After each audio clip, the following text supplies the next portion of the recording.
Okay, right. So we started this club in 2011 on July the 19th, and the Cavern said to me they were unsure about my idea that we should be strictly no covers. They said, well, we don't think it's going to work. And I said, well, okay, give me 6 weeks. And here we are, 14 and a half years later. Now, it is my considered opinion as the leader of this club that we wouldn't have got out the second year if it wasn't for this gentleman to my right, because he's written the most famous song that's ever come out of this Monday club of ours. And you've got to bear in mind we've had proper international rock stars come and play for us here. None of them could write a song about a sausage like this gentleman. Give it up for Barry Jones! Thank you very much, Ian. Thank you very much, Ian's crowd, for that lovely welcome. Thank you. This first song is a song about the American Civil War. In my view, Liverpool played a very shabby role in the American Civil War, crewing the Confederate battleships. And the last act of the American Civil War was the surrender of the Confederate battleship Shenandoah to Liverpool Town Hall. This is about when the tide turned for the anti-slavery people at the Battle of Gettysburg. It's called Last Man Standing.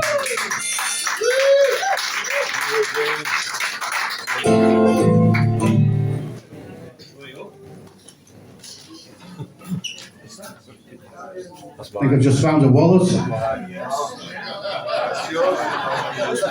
Sorry, everybody. Take two.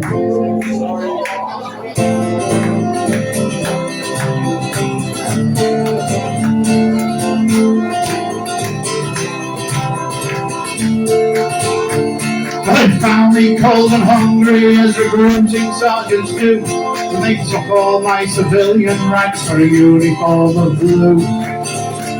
I was fighting for the Union, the end of slavery, and I chose to serve my country in the horse artillery.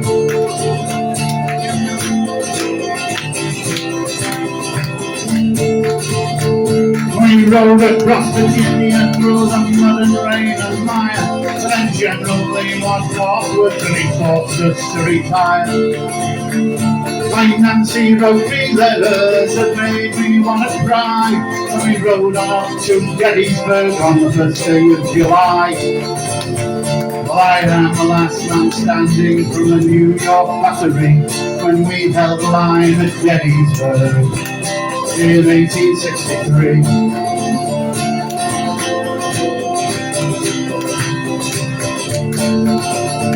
There was fighting up on the round top and down in Devil's Den, and sometimes we were falling back, sometimes it was them. We heard the cries of wounded men as they crossed the final bridge, and we waited in the darkness up on Cemetery Ridge.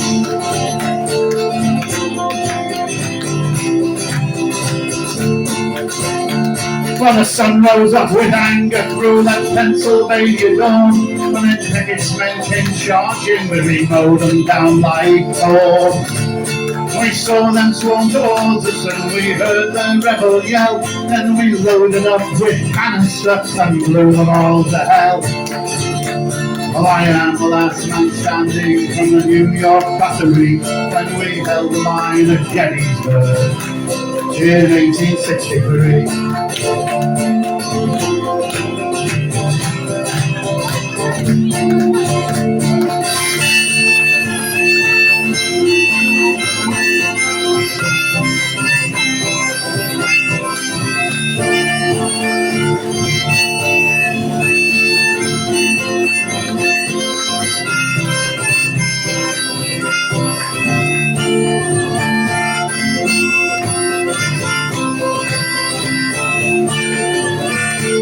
When my war was ended, I made my way out west with no money in my pocket, but with silver on my chest.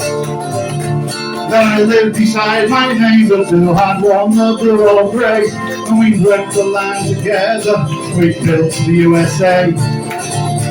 Well, I am the last man standing from the New York battery when we held the line at Gettysburg in in 1863. Yes, I am the last man standing from the New York battery when we held the line at Gettysburg in 1863.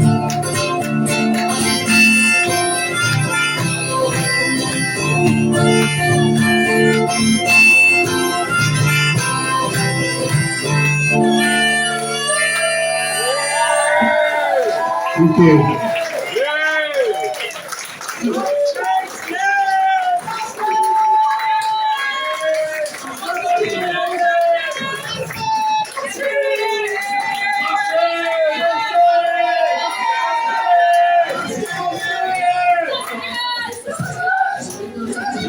Thank you very much.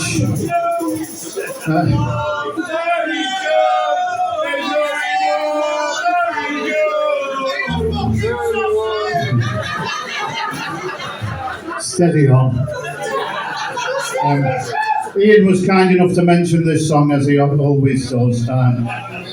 It isn't this song which keeps this club going. What keeps this club going is purely the enthusiasm of Ian Prowse. I was saying before, I think I've probably seen him more times seen him play more times than anybody else. And I've never seen him give less than 100%. And on Saturday night, he was absolutely on fire. The best I've ever seen.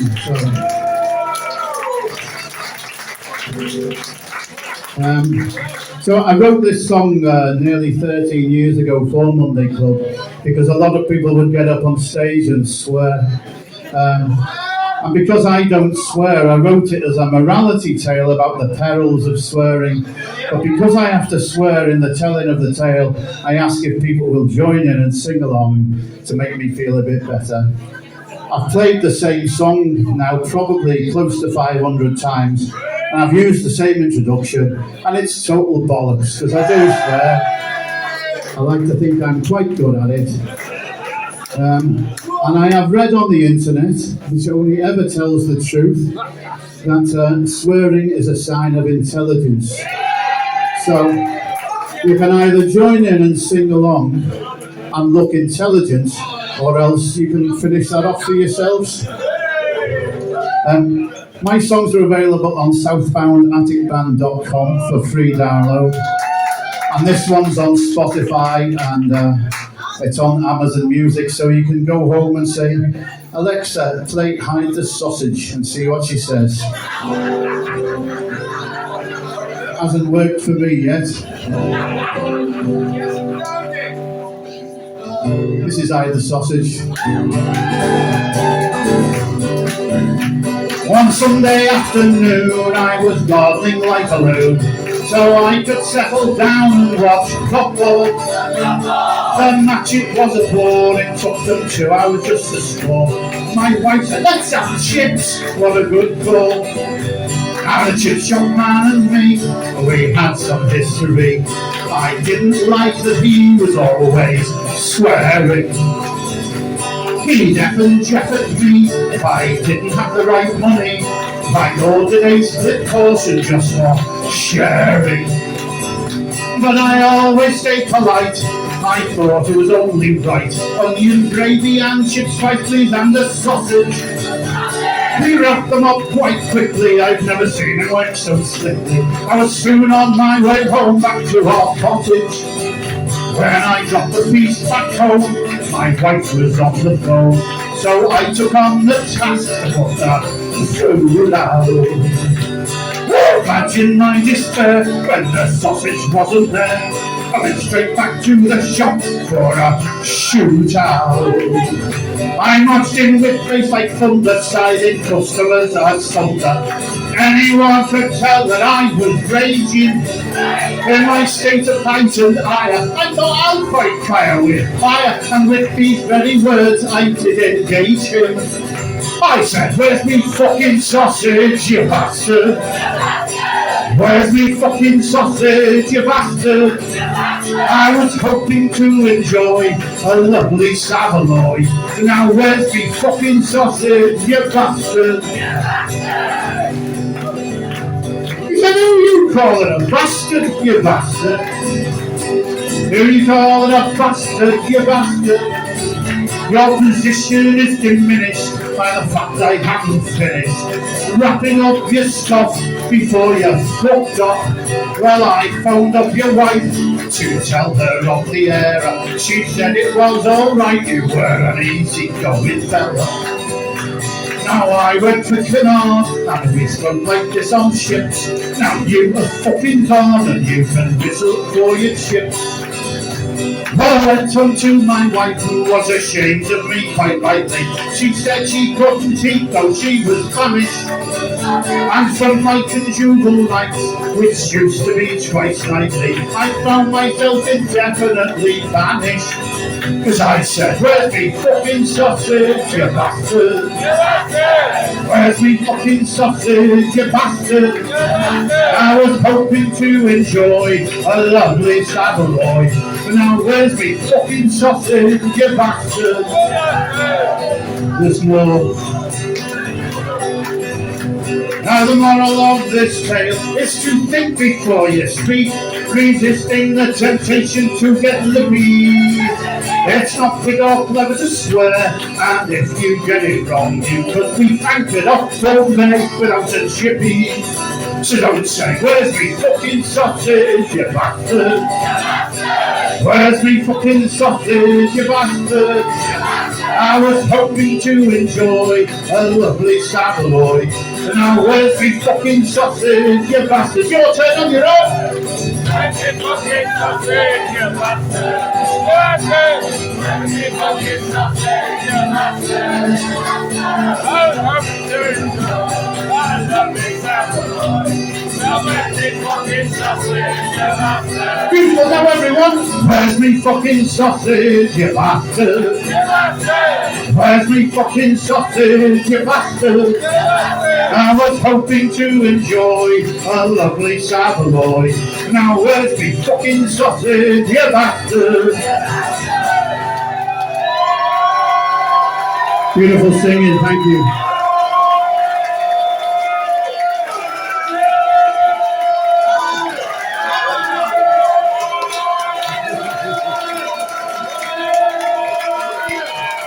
There's only one Barry Jones, one Barry Jones. There's only one Barry Jones. Give it up for Barry, come on!